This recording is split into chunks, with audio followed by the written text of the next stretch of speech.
Dalam suatu industri atau instansi tertentu, pasti memiliki standar operasional prosedur yang baik. Dalam sesi ini, saya Muhammad Samsul Arifin dari Biro Umum dan Reformasi Birokrasi akan menyampaikan literasi terkait 5S plus S. Manfaat apa saja yang kita dapatkan jika mengimplementasikan 5S plus S? Sebelum masuk ke materi, dari kedua gambar ini, tempat kerja manakah yang lebih nyaman? Tentu yang lebih nyaman adalah gambar sebelah kanan karena meja tidak berantakan, rapi, sehingga nyaman untuk bekerja.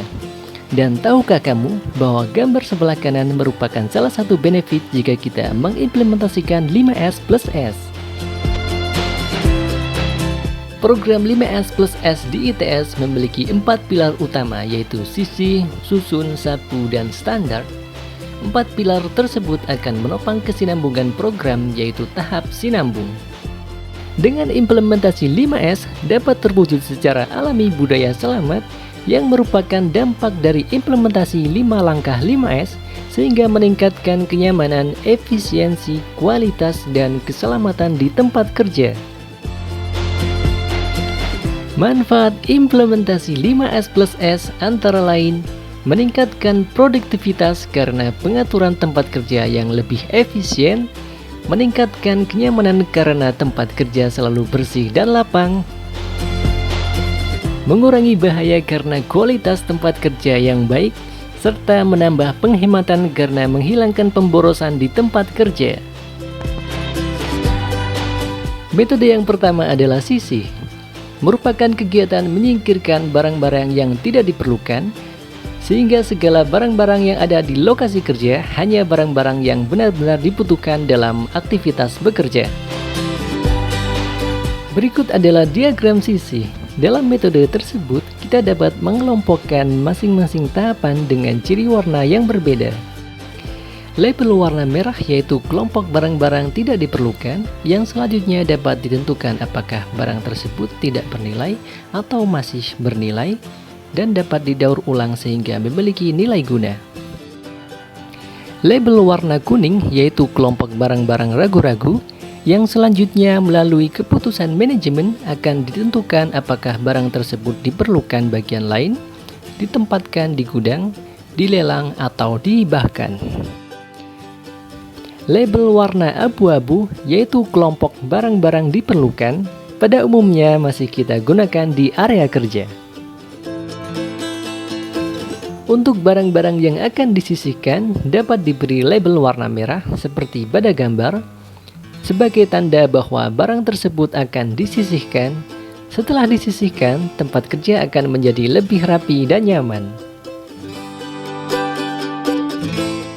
Metode yang kedua adalah susun, yaitu suatu metode penyusunan peralatan sesuai kategori atau fungsinya.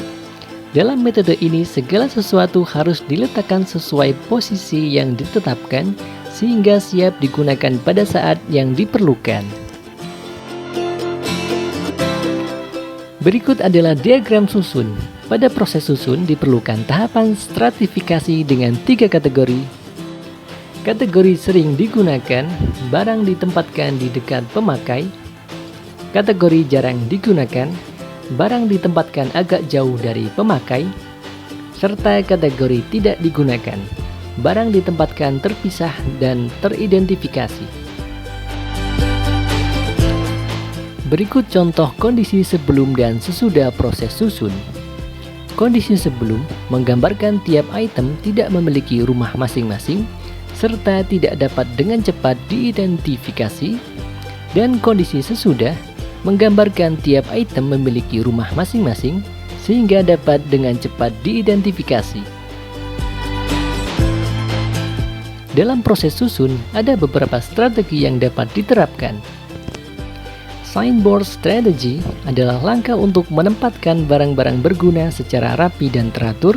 Kemudian diberikan indikasi atau penjelasan tentang tempat, nama barang, dan berapa banyak barang tersebut, agar pada saat akan digunakan barang tersebut mudah dan cepat diakses. Painting strategy adalah metode untuk mengidentifikasi lokasi barang pada lantai, permukaan stasiun kerja, atau lintasan jalan, dapat menggunakan cat atau menggunakan tape atau lakban, serta standar warna harus ditetapkan untuk keseragaman dan penyamaan makna dari garis atau area yang ditandai. Metode yang ketiga adalah sapu, merupakan kegiatan membersihkan peralatan dan daerah kerja sehingga segala peralatan kerja tetap terjaga dalam kondisi yang baik. Untuk mempermudah mengidentifikasi batas-batas area kerja, maka perlu ditetapkan sarana kebersihan meliputi jenis alat kebersihan, denah atau layout, dan peralatan safety. Selanjutnya adalah implementasi pembersihan awal, meliputi kapan dan bagaimana membersihkan atap, langit-langit, dan dinding area kerja, dan alat-alat yang dibutuhkan. Serta penetapan label mapping dan labeling sesuai activity, standar warna cat atau jadwal pengecatan, dan perluasan area dan alat. Metode yang keempat adalah standar, merupakan kegiatan menjaga ketetapan ketiga tahapan sebelumnya, yaitu sisih, susun, dan sapu, dengan membakukannya ke dalam standar. Berikut adalah diagram standar dengan tahapan penentuan item kontrol, penentuan kondisi abnormal, control system, countermeasure action, serta preventive action. Pada gambar tersebut menyajikan hasil implementasi metode standar yang dapat dilaksanakan di unit perkantoran dengan penyesuaian standar ruang kerja sehingga tercapai kondisi kerja yang rapi dan nyaman. Metode yang kelima adalah sinambung, merupakan pembiasaan secara terus-menerus dan penyadaran diri akan etika atau sikap kerja, meliputi disiplin terhadap standar, saling menghormati, malu melakukan pelanggaran, serta senang melakukan perbaikan. Berikut adalah diagram sinambung dengan tahapan pembiasaan kerja secara aktif dan kreatif melalui target siklus plan, do, check, and action, dan tercapai integrasi sistem quality management system, total quality management, dan quality control circle. Implementasi sinambung dengan metode pemberian tanda garis miring pada gambar sering kita jumpai pada penataan buku di perpustakaan maupun pemberkasan arsip yang berguna untuk mempermudah kita dalam mengidentifikasi bila mana ada buku yang hilang atau masih dipinjam atau belum ditempatkan kepada posisi semula.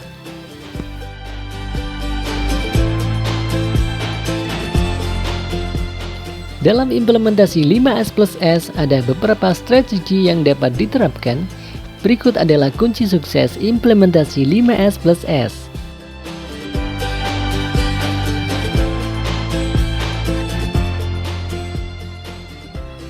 Kunci sukses implementasi 5S antara lain, ajak semua orang yang terkait untuk terlibat, dapatkan komitmen dan dukungan manajemen, tanggung jawab utama sebaiknya berada di tangan pimpinan perusahaan atau unit, berikan pemahaman dan kesadaran, bukan perintah atau penugasan, kembangkan kreativitas dalam penerapan 5S, pimpinan rutin melakukan inspeksi dan pengayoman, jalankan program 5S sepenuhnya, jangan setengah hati atau sekedar program reguler saja.